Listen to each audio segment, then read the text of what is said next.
España, escritor y amante del lado oculto de las historias. Fantasmas, ovnis, el mundo paranormal y seres invisibles. Apaga la luz y disfruta de esta hora oscura aquí en Radio Pasión US, seduciendo tus sentidos.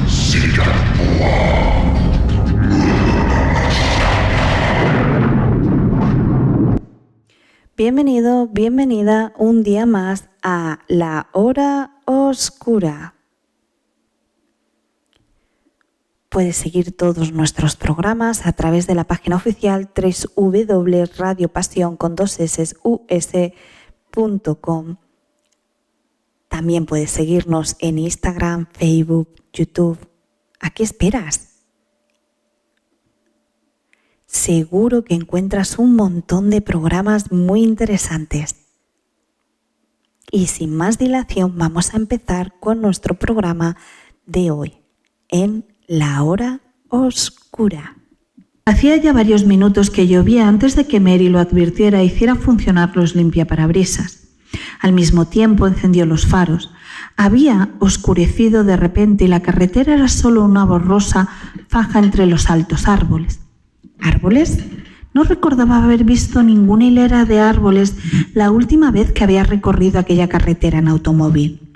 Fue el verano anterior y había llegado a Fairvale en pleno día, descansada y despierta, pero en aquellos momentos, después de 18 horas de conducir, estaba fatigada, aunque todavía podía recordar y comprender que algo andaba mal. Recordar, esa era la palabra clave. Aún podía recordar cómo había vacilado media hora antes en la bifurcación. Eso era. Se había equivocado al tomar aquella carretera. Y allí estaba entonces. Solo Dios sabía dónde, en medio de la lluvia y de la oscuridad cada vez más densa. Tranquilízate, no debes asustarte. Lo peor ha pasado ya. Era cierto, se dijo, lo peor había pasado y lo peor había sucedido el día anterior, cuando robó el dinero. Estaba en el despacho particular del señor Lowery cuando el viejo Tommy Cassidy sacó el abultado fajo de verdes billetes y lo dejó encima del escritorio. 36 billetes de banco con el retrato del hombre gordo con aspecto de tendero y 8 más con la efigie del hombre que parecía un empresario de pompas fúnebres. Pero el tendero era Grover Cleveland y el enterrador William McKinley. Y en 36 billetes de 1.000 y 8 de 500 sumaban $40,000. Tommy Cassidy los había colocado sobre el escritorio con gesto discipliente, mientras anunciaba que cerraba el trato y compraba la casa como regalo de bodas para su hija. El señor Lowery fingió parecida indiferencia durante el tiempo empleado en la rutina de la firma de los documentos, pero se excitó un poco cuando el viejo Tommy Cassidy salió. El señor Lowery recogió el dinero y lo colocó en un sobre que cerró con goma arábiga. Mary observó que las manos le temblaban. «Tome», le dijo haciéndole entrega del dinero, «llévelo al banco. Son casi las 4, pero estoy segura de que Gilbert le permitirá ingresarlo». Hizo una pausa y la miró fijamente. «¿Qué le sucede, señorita Crane? ¿No se encuentra bien?» Era posible que él hubiera observado cómo le temblaban las manos con las que sostenía el sobre, pero no importaba, sabía lo que iba a decir, aunque no dejó de sorprenderse cuando lo hizo. «Es una de mis jaquecas, señor Lowery. En realidad iba a pedirle que me permitiera salir ahora. Ya he despachado la correspondencia y hasta el lunes no podremos preparar los documentos de esta venta». El señor Lowery le sonrió. Estaba de buen humor. El 5% de $40,000 eran 2.000. Podía permitirse ser generoso. «Naturalmente, señorita Crane. Haga el ingreso y luego váyase a casa. ¿Quiere que la lleve en coche?» «No, gracias, no es tan grave que no pueda conducir yo misma. Un poco de descanso es la mejor medicina. Hasta el lunes, pues, y tómeselo con calma». es lo que siempre aconsejo. Es lo que decía siempre a los demás, pero Lowery se hubiera dejado matar para ganar $1 más y estaba dispuesto a sacrificar a sus empleados, con solo que ello le reportara 50 centavos de beneficio. Pero Mary Crane le sonrió con mucha dulzura y salió de la oficina y de su vida, llevándose los $40,000. Semejante oportunidad no todos los días se presenta y en realidad parece ser que a mucha gente no se le presenta nunca. Mary Crane había esperado la suya durante 27 años. La oportunidad de ir al instituto se desvaneció a los 17 años cuando su padre fue atropellado por un coche. Mary asistió entonces durante un año a una academia de comercio y luego se dispuso a mantener a su madre y a su hermana menor Lila. La oportunidad de casarse desapareció a los 22 años, cuando Dale Belter ingresó en el ejército para prestar el servicio militar. Poco después fue destinado a Hawái y no transcurrió mucho tiempo antes de que empezara a hablar de cierta muchacha en sus cartas, que algo más tarde dejaron de recibirse. Y cuando Mary recibió por fin la noticia de la boda, no le importó demasiado. Además, su madre se hallaba bastante enferma por aquel entonces. Tardó 3 años en morir mientras Lila permanecía interna en el colegio. Mary había insistido en que su hermana menor estudiara, pese a todo, pero eso significaba que toda la carga recaía sobre ella. Entre su trabajo en la Lowery Agency durante el día y la mitad de la noche sentada junto a su madre, no le quedaba tiempo para nada más, ni siquiera para advertir el transcurso de los años. Pero por fin su madre sufrió otro ataque y tras el ajetreo del entierro, el regreso de Lila y ayudarla a encontrar un empleo, Mary Crane se dio cuenta de pronto de que volvía a tener tiempo de mirarse al espejo, en el que vio reflejada una cara avejentada. Arrojó al espejo lo primero que encontró a mano y se rompió en 1000 pedazos, pero sabía en lo más profundo de su ser que también su vida se había roto. Lila se portó maravillosamente e incluso el señor Lowery la ayudó encargándose de que la casa fuera vendida sin pérdida de tiempo. Cuando todo estuvo arreglado, las 2 hermanas se hallaron en posesión de unos $2,000 en efectivo. Lila encontró un empleo en una tienda de música y se trasladaron a un pequeño apartamento. «Ahora debes tomarte unas vacaciones», le dijo Lila. «¿Unas verdaderas vacaciones? No discutas, durante 8 años has soportado sola toda la carga de la familia y ya es hora de que descanses. Quiero que salgas de viaje, quizá un crucero. Por mar te sentaría bien». Mary embarcó en el SS Caledonia y después de una semana de navegar por el Caribe, el espejo de su camarote dejó de reflejar una cara avejentada. Volvía a parecer joven, no más de 22 años, se dijo a sí misma, y lo que era más importante, estaba enamorada. No fue el amor apasionado que sintió por Dale Belter, ni tampoco el enamoramiento romántico que suele relacionarse con un viaje por los mares tropicales. Sam Loomis tenía unos 10 años más que Dale Belter y era un hombre reposado, pero ella le amaba. Le parecía que por fin volvía a ofrecérsele otra oportunidad, hasta que Sam le explicó algunas cosas. «Casi podría decirse que mis vacaciones son un engaño», observó. «La ferretería...» Y entonces le contó la historia. La ferretería se hallaba en una pequeña población, Fair Valley, hacia el norte. Sam había trabajado en ella con su padre, en el bien entendido de que heredaría el negocio. Su padre murió un año antes. Sam heredó el negocio, desde luego, pero también deudas por valor de $20,000. El edificio estaba hipotecado, así como las existencias e incluso la póliza de seguros. Su padre jamás le había hablado de su afición por las carreras de caballos, y a Sam solo le quedaban 2 caminos: declararse en quiebra o trabajar para pagar las deudas. Sam Loomis eligió trabajar y pagar.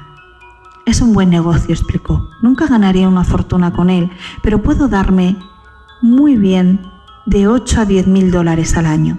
Y si logro crédito para un buen surtido de maquinaria agrícola, tal vez gane aún más. Y he pagado $4,000. Confío en que dentro de 2 años habré saldado todas las deudas. Pero lo que no comprendo es por qué puedes permitirte un viaje así si tienes esas deudas. Sam le sonrió. Lo gané en un concurso. Una de las casas fabricantes de maquinaria agrícola estableció un concurso de ventas. Yo no intentaba ganarlo, sino vender para pagar a los acreedores cuando recibí la noticia de que había sido agraciado con el primer premio en mi territorio.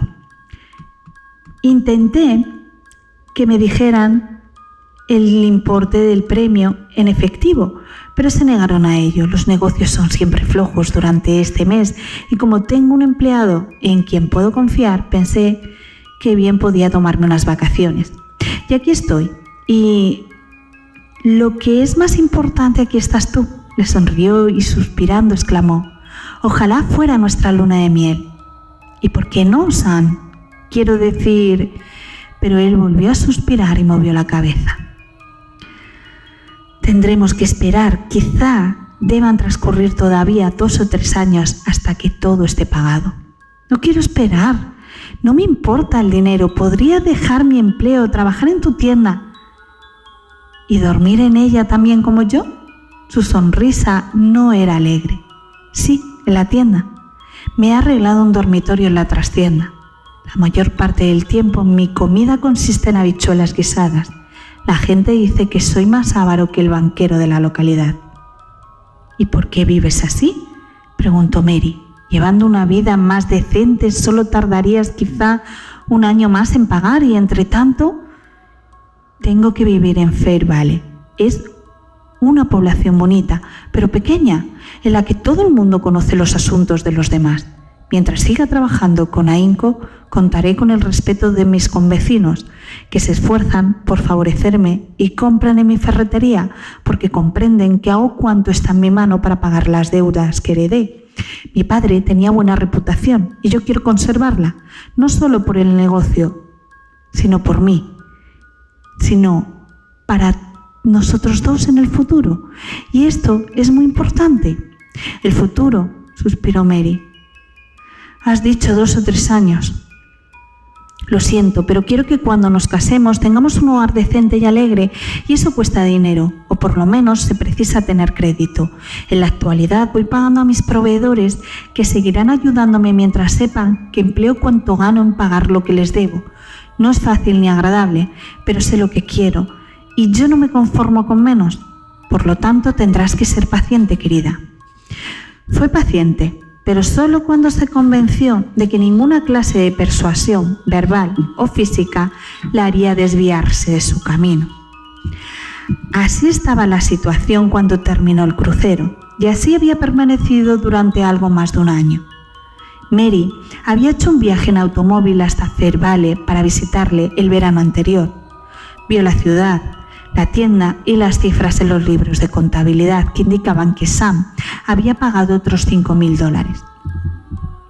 Solo quedan 11,000, le dijo él con orgullo. Otros 2 años o menos y quizá 2 años. 2 años después Mary tendría 29 y ya no estaba en la edad en que pueden hacerse una cena como una jovencita de 27 años, pues quizá no hubiera otro Sam Loomis en su vida. Por tanto sonrió, asintió, regresó a su casa y a la Lowery Agency. Regresó a la Lowery Agency y vio como el viejo Lowery se reservaba su 5% en todas las ventas que hacía. Le vio comprar hipotecas y hacerlas ejecutivas a su vencimiento. Le vio hacer ofertas usureras a vendedores desesperados y obtener luego buenos beneficios al vender. La agencia compraba y vendía, y Lowery se limitaba a estar entre vendedores y compradores, obteniendo un tanto por ciento por el simple hecho de poner en contacto a ambas partes. Era rico. No tardaría 2 años en reunir penosamente $11,000 para pagar una deuda. Muchas veces ganaba esa cantidad tan solo en 2 meses. Mary le odiaba y odiaba también a muchos vendedores y compradores con quien él trataba, porque también eran ricos. Tom Cassidy era uno de los peores, había ganado una fortuna con concesiones petrolíferas. Parecía tener un instinto especial para encontrar buenas oportunidades, comprar barato y vender caro y sacar $1 de cualquier parte. Ni pestañeó al sacar $40.000 en efectivo para comprar una casa como regalo de bodas para su hija. Tampoco había pestañeado cuando, cierta tarde, hacía de ello unos 6 meses, había depositado un billete de $100 en el escritorio de Mary Crane, sugiriéndole que le acompañara en un pequeño viaje a Dallas para pasar el fin de semana. Lo hizo con tanta rapidez y naturalidad que ni siquiera tuvo tiempo de irritarse. El señor Lowery entró en aquel momento y el asunto terminó así, pero Mary no olvidaba el gesto de Cassidy, ni la húmeda sonrisa de sus gruesos labios, y jamás olvidó tampoco que este mundo pertenece a gentes como Tom Cassidy. Ellos fijan los precios, $40.000 para el regalo de bodas para una hija, $100 arrojados descuidadosamente sobre un escritorio. Por eso me llevé los $40.000. Tomé el dinero. Debía de hacer mucho tiempo que en su subconsciente esperaba una oportunidad como aquella, pues de repente todo pareció encajar, como si formara parte de un plan establecido de antemano. Era viernes por la tarde, los barcos permanecían cerrados el sábado, por lo que Lowery solo podría empezar a hacer averiguaciones el lunes, cuando ella no apareciese por su despacho. Aquella mañana temprano, Lila había salido para Dallas con objeto de efectuar compras para la tienda de música en que trabajaba y no regresaría hasta el lunes, lo cual era muy conveniente. Mary se dirigió a su apartamento para preparar el equipaje. No se lo llevó todo, sino solo sus mejores vestidos, que colocó en una maleta y un maletín. Tenía $360 escondidos en un tarro de crema vacío, pero Mary no tocó aquel dinero, pues Lila lo necesitaría, al tener que correr ella sola con los gastos del apartamento.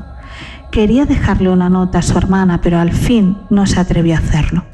Se marchó alrededor de las 7. Una hora más tarde se detuvo en las afueras de un suburbio y cenó, y luego se dirigió al establecimiento de un vendedor de coches de segunda mano, donde cambió su sedán por un coupé.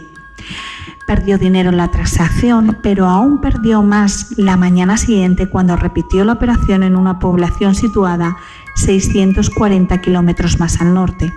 Hacia el mediodía, cuando volvió a cambiar de coche, solo se hallaba en posesión de $30 y un destartalado automóvil con el guardabarro izquierdo abollado, pero no se sentía descontenta en modo alguno. Lo importante era ocultar sus huellas, cambiando repetidamente de coche hasta llegar a Fairview. Entonces podría seguir viajando más hacia el norte, quizás hacia Springfield, donde vendería el último utilizando su propio nombre, como lo harían las autoridades para averiguar el paradero de cierta señora de St. Louis que viviría en una ciudad a 170 kilómetros de allí. Pensaba convertirse rápidamente en la señora de St. Louis. Comparecería ante Sam con la historia de una herencia. No le hablaría de $40.000. La suma era demasiado grande y tendría que dar muchas explicaciones, pero quizá le dijera que eran 15.000. Y añadiría que Lila también había heredado una cantidad igual, por lo que había dejado su empleo de repente y había emprendido un viaje a Europa. Así evitaría tener que invitarla a la boda. Quizás Sam se negara en principio a aceptar el dinero, y de eso estaba segura. Tenía que lograrlo. Se casarían enseguida, era lo más importante. Entonces llevaría su nombre. Sería la señora de St. Louis, esposa del propietario de una ferretería en una población a 1.300 kilómetros de Lowery Agency. En la Lowery Agency ni siquiera conocían la existencia de Sam. Se pondrían en contacto con Lila, naturalmente, y es posible que ella adivinara su paradero, pero no diría nada sin haberse puesto primero en comunicación con Mary. Cuando llegara el momento, Mary tendría que estar preparada para manipular a su hermana y hacerla callar ante Sam y las autoridades. No le sería muy difícil. Lila le debía aquello y mucho más por todos los años que Mary había trabajado para que ella pudiera proseguir sus estudios. Podía darle, además, parte de los restantes $25.000, aunque es posible que ella no quisiera aceptarlos. Pero ya encontraría alguna solución. No había hecho planes para el futuro, se limitaría a estar preparada para todo cuando llegara el momento. En aquellos instantes tenía que hacer las cosas ordenadamente. Lo primero era llegar a Farewell. En el mapa era tan solo una distancia de 10 centímetros. 10 centímetros de líneas rojas de un punto a otro. Pero llevaba ya 18 horas de viaje, 18 horas conduciendo sin descanso, sintiendo que la fatiga se apoderaba de ella por momentos. Se había equivocado de carretera y llovía. Estaba perdida en una noche oscura, en una carretera extraña. Se dio una rápida mirada en el espejo retrovisor y alcanzó a ver el débil reflejo de su cara. El cabello oscuro y las bonitas facciones seguían siendo los mismos de siempre, pero la sonrisa había desaparecido y sus labios plenos estaban comprimidos hasta formar una estrecha línea. ¿Dónde había visto aquella expresión cansada anteriormente? En el espejo, cuando mamá murió, cuando su vida se rompió en 1000 pedazos. Hasta entonces se había creído tranquila, fría, reposada, sin sentimiento alguno de temor, pena o culpabilidad, pero el espejo no mentía y en aquellos momentos le estaba diciendo la verdad. Sin palabras le decía que se detuviera. No puedes caer en los brazos de San Lomis con este aspecto, en plena noche, con esta cara y estos vestidos que delatan tu apresurada huida. Sí, claro, le dirás que quisiste sorprenderle con las buenas noticias, pero debes dar la impresión de que eras tan feliz que no pudiste esperar. Tenía que pasar la noche en alguna parte, dormir y llegar fresca y animada a Fair Valley al día siguiente, por la mañana. Si daba la vuelta y regresaba a la bifurcación, llegaría otra vez a la carretera principal. Entonces podría encontrar un parador. Resistiendo el impulso de cerrar los ojos, irguió bruscamente el cuerpo, intentando penetrar con la mirada la lluviosa oscuridad. En aquel momento vio el letrero luminoso colocado junto al paso de coches que conducía a un pequeño edificio situado a un lado. Parador, habitaciones. El letrero no estaba iluminado, pero tal vez habían olvidado encenderlo, de la misma forma que ella había olvidado encender los faros cuando la noche llegó de repente. Mary entró en el recinto y observó que todo el parador aparecía a oscuras, incluyendo el cubículo encristalado situado a un extremo, que indudablemente debía servir de despacho. Tal vez estuviera cerrado. Aminoró la velocidad y pudo ver la casa en la ladera detrás del parador. Las ventanas delanteras estaban con luz y era posible que el propietario se encontrara allí. No tardaría en llegar. Mary cerró el contacto del motor y esperó. Fuera se oía el monótono tamborileo de la lluvia y como fondo el suspiro del viento. Recordó el sonido porque había llovido de aquella manera el día que enterraron a su madre, el día que la bajaron a aquel pequeño rectángulo negro. Las tinieblas la rodeaban. Mary estaba sola en la oscuridad. El dinero no le ayudaría y Sam tampoco podría ayudarla porque se había equivocado de camino en la bifurcación. Se encontraba en una carretera desconocida, pero no podía remediarlo. Ella misma se había hecho la tumba y debía yacer en ella. ¿Cómo se le había ocurrido ese pensamiento? En el dicho popular la palabra era cama y no tumba.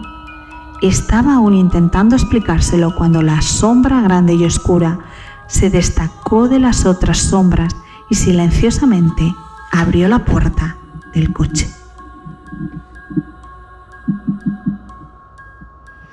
Muchísimas gracias por habernos acompañado un día más. Os espero el próximo jueves a las 10 p.m. en México y a las 10 p.m. el viernes en España. Recuerda que puedes seguirnos en www.radiopasion.com.